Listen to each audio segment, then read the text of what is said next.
ირაკლი ღარიბაშვილი ახალი წერილის გამოსაქვეყნებლად ემზადება. ამის შესახებ დღეს მისმა ადვოკატმა განაცხადა, თუმცა რა შინაარსის იქნება ან როდის უნდა ელოდოს საზოგადოება ახალ გზავნილს ციხიდან, ეს უფლებადამცველს არ დაუკონკრეტებია. დღეს მამუკამ დინარაძემ პირველი კომენტარი გააკეთა ირაკლი ღარიბაშვილის წერილებსა და ბრალდებებზე. რეგიონული პოლიტიკის საკითხებში სახელმწიფო მინისტრი ყოფილი პრემიერის განცხადებებს ურთიერთ გამომრიცხავს და უსაფუძვლოს უწოდებს. ის ღარიბაშვილის შეტევას კორუფციასთან ბრძოლას უკავშირებს. ის მიზნებზე არ ვისაუბრებ, შევიკავებ ამისგან თავს, პატიმრობაში მყოფი კაცია და მე ვფიქრობ, რომ ამ ჩემი სიტუაციიდან თალად სწორი არ იქნება რაღაც შეტევაზე ჩემიდან გადასვლა, თუმცა ერთი შემიძლია გითხრათ, აბსოლუტური გულწრფელობით, რომ როდესაც პირადად მე და ხელისუფლების სხვა წარმომადგენლები ესე კომპრომისოდ დავუპირისპირდით კორუფციას, ამისთვისაც მზად ვართ, რომ მსგავსი ბრალდებები შეიძლება უარესიც იყო, არის და იქნება. თუ ამისთვის მზად არ ხარ ხელისუფლების წარმომადგენელი, მაშინ ვერც კორუფციას გამოუცხადებ ბრძოლას, ვერც საქმეს გააკეთებ და ვერც რაღაც სწრაფ მენეჯმენტს უზრუნველყოფ თავის მხრივ.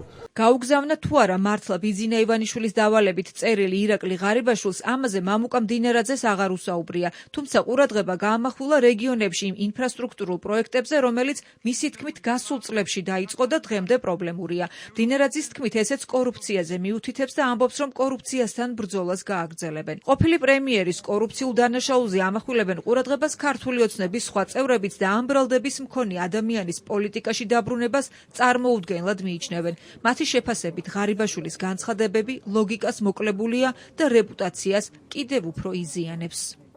პოლიტიკაში შემოქმნებაზეა საუბარი, როდესაც ადამიანს თვითონ აქვს აღიარებული დანაშაული, კორუფციული დანაშაული და შემდეგ ამის მერე საუბრობს, რომ თურმე შემდეგ მივიდა რაღაც წერილი და იქვე იყო საუბარი, რომ ამ დააღიაროს სხვა კორუფციული დანაშაული, რომ ამით გადააზღოს პოლიტიკაში მოქმედების გადაზღობაზე საუბარი, ალბათ რა ვიცი, ნებისმიერ გონივრულობასაც მოკლებულია. რა თქმა უნდა, ეს ყველაფერი ეწინააღმდეგება ერთმანეთს, არავითარი ლოგიკა ამაში არ არსებობს, ელემენტარულიც კი და ადამიანი კიდევ უფრო თავის დაზიანებული რეპუტაციის კიდევ უფრო მეტ დაზიანებაშია გადასული. ქართული ოცნებისგან განსხვავებით ოპოზიციისთვის ღარიბაშვილის განცხადება არ არის ლოგიკას მოკლებული. მათი თქმით, ყოფილმა პრემიერმა ყველაზე კარგად იცის, რამდენად კრიმინალურია ბიძინა ივანიშვილის რეჟიმი.